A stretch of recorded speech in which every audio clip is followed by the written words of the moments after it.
dia, muito boa tarde, muito boa noite, meus queridos alunos do 10º semestre. Muito bem, pessoal, vamos aqui começar a trabalhar nessa nova plataforma através de um ensino EAD e, embora eu ache bem melhor, bem mais eficiente nosso ensino presencial, porque vocês podem me interromper, fazer questionamentos, trazer exemplos para enriquecer a sala de aula, mas por enquanto perdurar essa situação do coronavírus, a gente vai ter que trabalhar assim e espero que em breve a gente possa estar junto aí para voltar à nossa convivência diária e trabalhar pessoalmente, manter a nossa rotina que nós estamos habituados. Muito bem. O que a gente viu, pessoal, nesse semestre? O que a gente vai fazer a partir de agora? Qual é a proposta que eu vou colocar aqui na mesa para nós? Nós estudamos bens públicos, começamos o semestre, estudamos bens públicos e na última aula, nas últimas duas aulas, tanto para a turma da manhã quanto para a turma da noite, a gente começou a falar sobre responsabilidade civil do Estado. Eu vou aqui mudar um pouquinho a ordem do nosso cronograma, vamos deixar para depois o estudo da responsabilidade civil do Estado e agora vamos começar um novo tema, que é o tema de intervenção do Estado na propriedade privada. Responsabilidade civil do Estado, portanto, a gente deixa para um segundo momento, talvez ainda aqui como ensino EAD, ou se as coisas se retomarem ao seu curso normal, a gente vai trabalhar isso presencialmente. Então, vimos bens públicos e agora vamos começar a trabalhar intervenção do Estado na propriedade privada. Além desse vídeo, no qual eu vou trabalhar ali um pouco da teoria geral dessa intervenção do Estado na propriedade privada, vamos trabalhar 3 modalidades de intervenção do Estado na propriedade privada: a limitação administrativa, a servidão administrativa e a requisição. E num segundo vídeo a gente vai trabalhar a ocupação temporária e ainda o tombamento.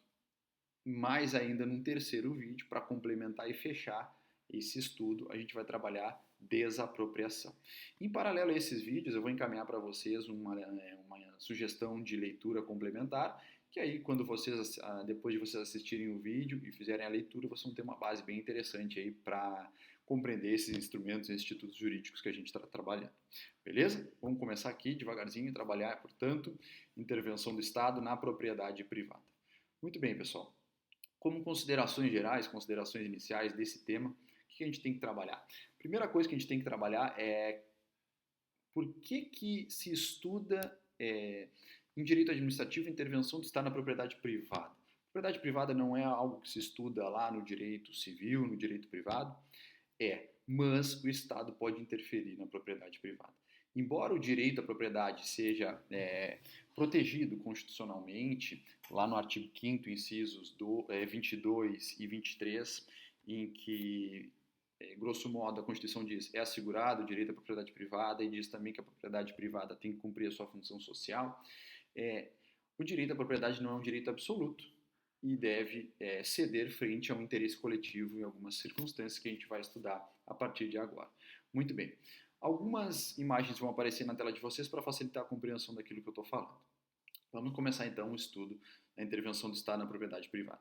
Como vocês estudaram lá em direito civil, a propriedade privada ela possui algumas características. Quais são elas? Vejam, o direito de propriedade ele é absoluto. O que significa isso? Que o dono do bem tem liberdade sobre ele. O direito de propriedade ele é exclusivo. O que significa isso? O bem exerce esse direito, é seu dono sozinho, exerce esse direito sozinho. E por fim, o direito de propriedade ele é perpétuo. O que isso significa? Aquela pessoa é dona daquele bem pelo tempo que ela quiser. Por que isso tem relação com o que a gente está estudando aqui? A intervenção do Estado na propriedade privada significa a intervenção do Estado em alguma dessas características. Por vezes o Estado interfere nesse caráter absoluto, o direito de propriedade, às vezes no caráter exclusivo e às vezes no caráter perpétuo. E é isso que a gente vai começar a estudar a partir de agora. O que a gente tem que saber, pessoal, é que o fundamento maior da intervenção do Estado na propriedade privada é a supremacia do interesse público sobre o interesse particular. O meu interesse particular em exercer o meu direito de propriedade, ele não se sobrepõe ao interesse da coletividade, ao interesse da sociedade, que se manifesta em alguns momentos e algumas circunstâncias, como a gente vai começar a trabalhar. Muito bem, a intervenção do Estado na propriedade privada, ela se divide em 2 grandes grupos. A intervenção pode se dar de forma restritiva ou de forma supressiva. Vejam, quando a intervenção do Estado ocorre de forma restritiva, o dono do bem, o proprietário daquela propriedade, tem esse direito restringido, mas ele ainda continua dono do bem. A sua utilização é limitada de certa forma por algum instituto de direito administrativo, mas essa pessoa não deixa de ser dona do bem. E isso ocorre através da chamada limitação administrativa, da servidão administrativa, da requisição administrativa, da ocupação temporária ou do tombamento. Agora, quando a intervenção da propriedade privada, na propriedade privada pelo Estado ocorre de forma supressiva, o dono daquele bem privado perde a propriedade para o Estado. E isso ocorre através da chamada desapropriação. Vejam, o fundamento de validade nessas intervenções que são chamadas restritivas é o exercício do poder de polícia, que limita algum direito meu, principalmente meu direito, como a gente está estudando direito à propriedade, nesse caso, limita o direito à propriedade. Então, o fundamento dessas intervenções restritivas é o poder de polícia, e não é o poder de polícia que fundamenta a intervenção supressiva, porque na intervenção supressiva o particular perde a propriedade para o Estado. O que a gente tem então? Que o direito de propriedade ele é constitucionalmente protegido, esse direito possui características, e o Estado pode interferir nessas características com base na supremacia do interesse público sobre o interesse meramente particular. O que fundamenta a maioria dessas intervenções é o exercício do poder de polícia, através da intervenção restritiva, que é aquela na qual a pessoa não perde o bem, mas tem o seu direito de propriedade limitado ou restringido de alguma forma. E ainda existe a forma de intervenção do Estado na propriedade privada supressiva, que é aquela na qual o particular perde a propriedade ao Estado, em favor do Estado, por alguns motivos que a gente vai estudar mais adiante, o que se dá através da chamada desapropriação. Dito isso, eu só abro um parêntese aqui para informar vocês que nossas aulas aqui telepresenciais ou na modalidade AD, como preferirem, serão um pouco mais rápidas, porque vocês podem parar o vídeo, se tiver alguma dúvida, podem voltar ao vídeo, podem parar para anotar, como vocês acharem melhor. A nossa aula presencial ela é um pouco mais lenta, num ritmo mais lento, primeiro porque eu uso muito quadro, segundo porque vocês podem me parar, porque a gente tem um contato mais próximo, uma relação pessoal, o que nos demanda que trabalhemos de forma mais parcelada, mais cautelosa. Aqui a gente vai dar uma tocadinha, então não vai haver um tempo, uma duração de aula tão grande quanto o ensino presencial, mas vocês não terão prejuízo aí dos conteúdos, porque podem parar o vídeo a hora que acharem mais pertinente, beleza? Dito isso, traçadas essas nossas linhas gerais sobre a intervenção do Estado na propriedade privada, a gente pode começar a trabalhar as espécies de intervenção do Estado na propriedade privada. Vamos começar trabalhando, pessoal, pela chamada limitação administrativa. Limitação administrativa. Ela está bem presente no nosso dia a dia, em algumas situações que a gente muitas vezes não consegue perceber. Vamos ao conceito da limitação administrativa. A limitação administrativa é a intervenção do Estado na propriedade privada através da edição de normas gerais e abstratas que atinge a proprietários indeterminados aplicando-se a situações futuras. Muito bem. Dito isso, vejam, a gente ressalta ali algumas expressões, ela é exercida através de normas gerais e abstratas, atinge proprietários indeterminados e aplica-se a situações futuras. Primeiro ponto importante da limitação administrativa. A limitação administrativa atinge o caráter absoluto do direito de propriedade, que é aquele pelo qual o dono tem uma liberdade para exercer ou para desfrutar daquele bem da forma que ele quiser. A limitação administrativa, como o próprio nome nos antecipa, limita a utilização do meu bem, da minha propriedade, em razão de algum interesse público.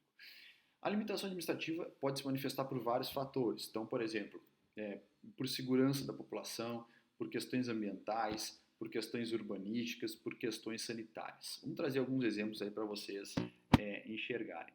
Pode, por exemplo, eu ter uma propriedade rural muito grande, enfim, mas que sobre ela incida alguma limitação administrativa de natureza ambiental. Para quê? Para que se proteja aí as futuras gerações, que se mantenha determinado espaço da natureza intacto, de modo que eu não possa explorar aquilo economicamente, nem destruir de alguma forma. Isso é uma atuação estatal, através de uma norma geral, que limita o meu direito de propriedade, de modo que não pode prevalecer aquilo que eu acho mais pertinente, eu particular, sobre aquilo que a sociedade, a coletividade como um todo, entende como mais justo principalmente para futuras gerações quando a gente envolve o direito ambiental. Ainda, e vamos trazer aqui na tela de vocês um exemplo de limitação administrativa que envolve a segurança do tráfego junto às rodovias estaduais ou federais, por exemplo. Então a gente tem aqui uma plaquinha que é muito comum de ser vista junto às BRs, que diz o seguinte: antes de construir junto à rodovia, consulte o DENIT. Por que existe essa placa, pessoal? O que é o DENIT? O DENIT é o Departamento Nacional de Infraestrutura de Transportes, é uma autarquia federal responsável pela gestão das estradas federais. Por que existe essa placa aí? Não é à toa que ela está aí. Ela existe porque, como vocês podem ver na imagem seguinte, tão logo acaba a faixa, a rodovia, existe um trecho de terra chamada faixa de domínio. Essa faixa de domínio, ela é área pública, ela é bem público. Logo, o particular não pode utilizar ela porque não é dono daquele trecho de terra ou enfim. Tão logo acaba a faixa de domínio, existe uma faixa chamada área não edificante. Essa área não edificante, ela é propriedade privada, mas sobre a qual incide uma limitação administrativa.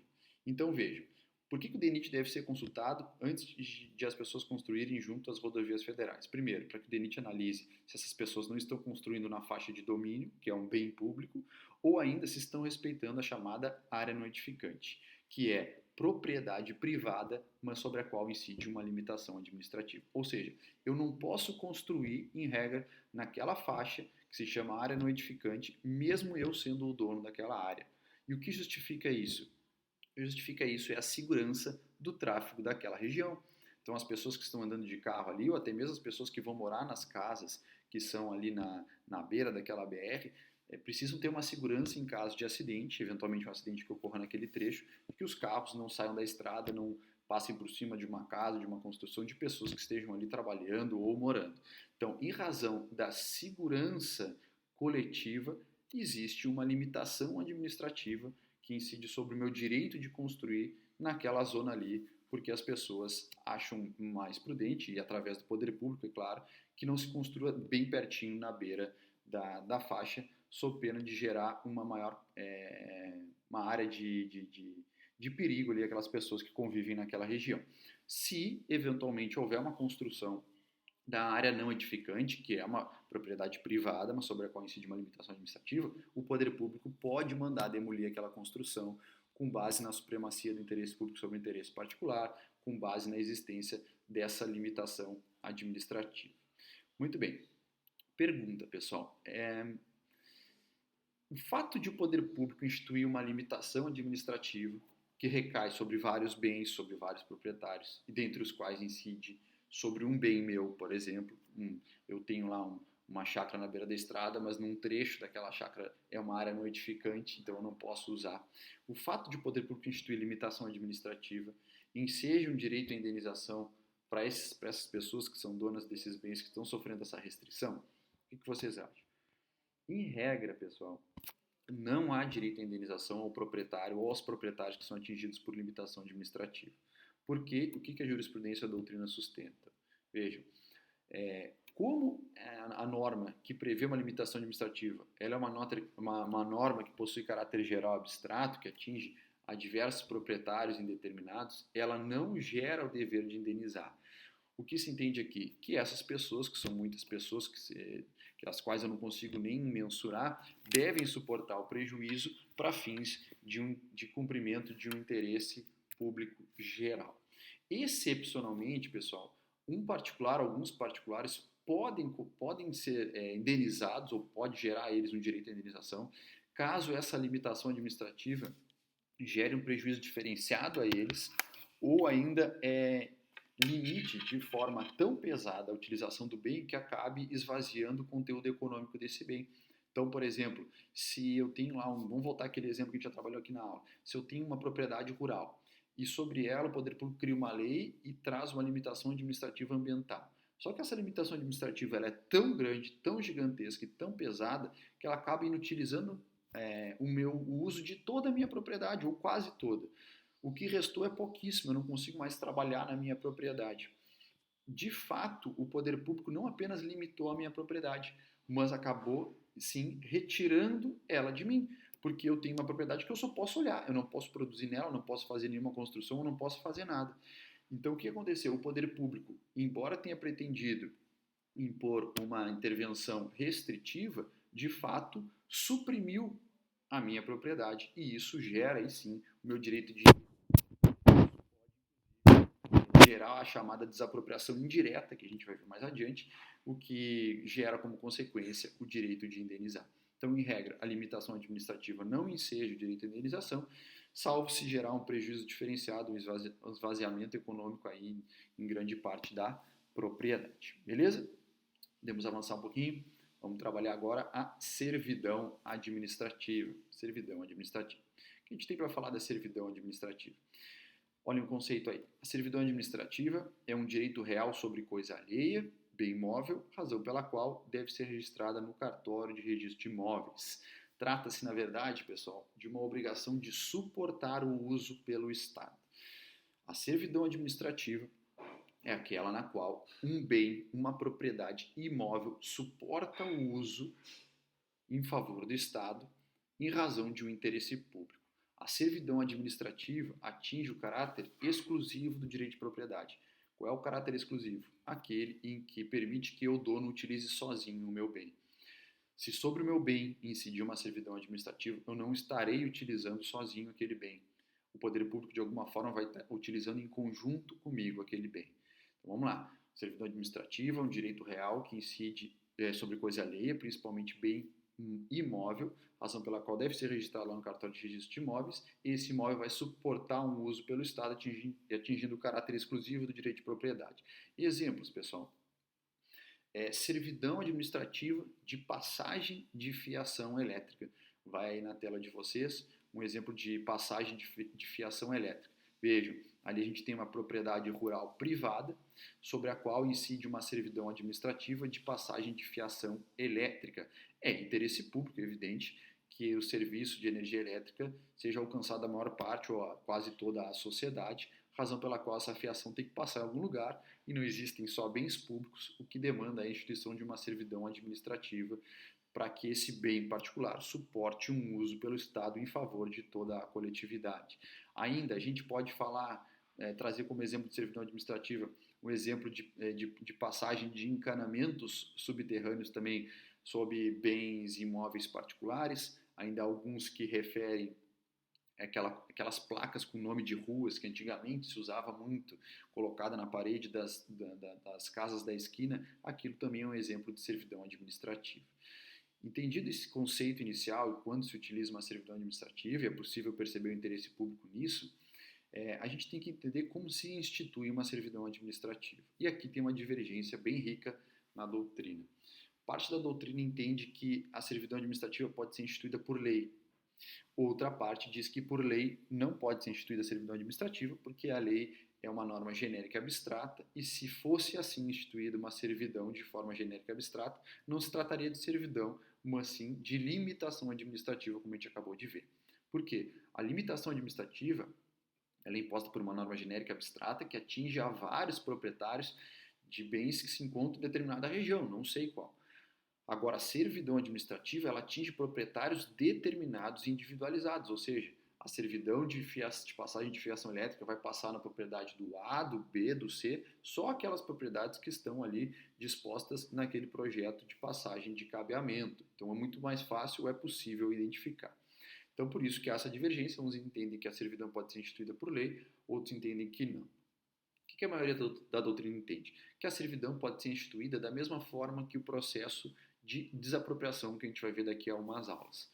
Ou seja, a servidão pode ser instituída ou de comum acordo entre as partes, o poder público vai lá, notifica a parte, declara a utilidade pública daquele bem para instituir uma servidão e o particular concorda sem problema nenhum e a servidão vai passar sobre o seu bem ou sobre o seu bem, enfim, ou por sentença judicial. Nos casos em que o particular não concorda por algum motivo, o poder público pode ajuizar uma ação para instituir uma servidão administrativa. Então, a maioria da doutrina entende que a servidão pode ser instituída por acordo ou por sentença ou decisão judicial em caso de não haver acordo administrativo, na via administrativa. Pergunta: cabe indenização ao particular que tem um bem sujeito a uma servidão administrativa? Em regra, não. Em regra, não. Só há direito à indenização se o particular demonstrar que ele sofreu um efetivo prejuízo com a passagem ou com a instituição de uma servidão administrativa. No exemplo que a gente trouxe ali, uma passagem de fiação elétrica. Tem uma máxima aí que a gente ouve falar equivocadamente, que a servidão administrativa ela enseja o pagamento de aluguel para aquele que é proprietário do bem. E isso não é verdade. Não há nenhuma previsão legal instituindo ou dando esse direito ao proprietário do bem de recebimento de aluguéis se houver instituição de servidão administrativa. Reforço, a servidão administrativa só enseja a indenização se o particular comprovar que há um efetivo prejuízo na instituição dessa intervenção do Estado na propriedade privada. Vejam aqui uma jurisprudência do ano passado aqui do TJRS. Então vamos lá. A servidão administrativa, sob a perspectiva da administração pública, caracteriza-se por impor ao proprietário do imóvel tolerar a restrição sobre o uso da propriedade em virtude da existência do interesse público, mas sem extinguir o direito do seu titular. Vamos lá. Ao contrário do que é alegado pela parte apelante, a questão posta em litígio não se resolve pela mera reintegração, também não nos importa. Nos importa o que está grifado, vejam. Inexiste previsão legal para atribuir ao ente público ônus com o pagamento de locativos em decorrência da servidão, o que é o caso dos autos, razão pela qual mantém a sentença de improcedência. Então, ou seja, concluindo, a servidão administrativa não enseja em regra indenização automática, a não ser que o particular comprove um efetivo prejuízo. E não há o direito ao pagamento de aluguéis, como alguns pregam por aí. Para encerrar, vejam esse quadrinho, só trazendo duas pequenas diferenças entre a limitação administrativa e a servidão administrativa, as duas que a gente acabou de estudar. A servidão administrativa ela é instituída por um ato específico, como a gente viu, por acordo ou por sentença judicial, ainda que alguns entendam que pode ser instituída por lei, é um ato específico que atinge o proprietário individualizado e atinge ainda o caráter exclusivo do direito de propriedade, que é aquele dono do bem tem o direito de usar sozinho o seu bem. Se for instituída uma servidão, ele vai estar utilizando não apenas sozinho, mas também em conjunto com o poder público. Ao passo que a limitação, como a gente estudou, é instituída por atos genéricos, abstratos, atinge a patrimônios e proprietários indeterminados e atinge o caráter absoluto do direito de propriedade, que é aquele que diz que o particular pode usar livremente o bem da forma que achar melhor. A limitação administrativa acaba restringindo a utilização do bem pelo particular em razão de algum interesse público. Beleza? Avançando aqui, vamos entrar na última forma de intervenção do Estado na propriedade privada desse vídeo, que é a chamada requisição administrativa. A requisição administrativa, ela tem previsão constitucional lá no artigo 5º, inciso 25. Artigo 5º, inciso 25 da Constituição, traz a previsão da requisição administrativa. Vamos à redação desse dispositivo constitucional. No caso de iminente perigo público, a autoridade competente poderá usar de propriedade particular assegurada ao proprietário indenização ulterior se houver dano. Então, qual é a ideia da requisição administrativa? É aquela intervenção, veja o conceito, é aquela intervenção que visa solucionar ou minimizar situações de perigo iminente mediante utilização de bens privados pelo Estado enquanto perdurar a situação de risco, conforme previsto lá no artigo 5º, inciso 25. Já antecipo aqui que na requisição administrativa é possível o pagamento de indenização se houver dano e isso vai ser pago posteriormente, ou seja, não é uma indenização prévia. A requisição administrativa, como ela demanda uma situação de perigo iminente, ou seja, uma situação urgente, o poder público vai lá, requisita o bem, ou até mesmo o serviço, como a gente já vai ver, depois de utilizar o bem, vai ver se há algum dano. Se houver algum dano, aí sim o poder público vai indenizar, desde que comprovado esse efetivo dano. Então veja, a requisição pode incidir sobre bens imóveis, sobre bens móveis e até mesmo, segundo a doutrina, sobre serviços. Vamos trazer alguns exemplos e a gente pode trazer para a realidade que a gente está vivendo atualmente. Exemplos clássicos de requisição administrativa. Um é aquele caso que acontece nos filmes norte-americanos, muito comum, em que o policial está perseguindo a pé um ladrão e o ladrão rouba um carro e, ao mesmo tempo, o policial para um carro de um particular, requisita aquele carro para perseguir o ladrão. É uma situação de perigo iminente, uma situação de urgência, e o poder público requisita naquele momento a utilização daquele carro para perseguir o ladrão. Terminada a utilização, aquela perseguição, o carro vai ser devolvido ao particular. A requisição não precisa de autorização do particular, nem mesmo de nenhuma formalidade. Por quê? Porque ela é demandada através de uma situação de urgência. O poder público muitas vezes não tem tempo para formalizar essa requisição. Pode, se houver tempo, ser formalizada? Pode, e se houver tempo, deve ser formalizada, mas em alguns casos isso não é possível, não é provável que aconteça. Outro exemplo de requisição administrativa é nos casos em que há, por exemplo, uma enchente em que os barcos da Defesa Civil não dão conta de fazer resgate de famílias, o poder público pode, por exemplo, requisitar barcos privados para fazer esses resgates. No nosso contexto atual de pandemia mundial, principalmente aqui no Brasil, relacionado ao coronavírus, ao Covid-19, é possível, e o poder público já vem tomando medidas nesse sentido, a requisição de bens privados para tentar contornar essa situação de pandemia. Então, por exemplo, é possível que o poder público requisite ginásios municipais de escolas privadas. Se os ginásios municipais, por exemplo, não derem conta, é possível que o município aí de Pelotas requisite o ginásio do Colégio Gonzaga, do Colégio São José, por exemplo, para fazer ali hospitais de campanha se for necessário. O colégio não vai poder se negar, o poder público só vai efetuar algum pagamento se houver a comprovação de um prejuízo posterior. Ainda, embora a Constituição não trate especificamente disso, é possível que se requisite serviços também. Então vejam, ainda aproveitando a situação da Covid, a Lei 8080, que é a lei que trata do SUS, no seu artigo 15 e inciso 13, vamos à redação, prevê o seguinte: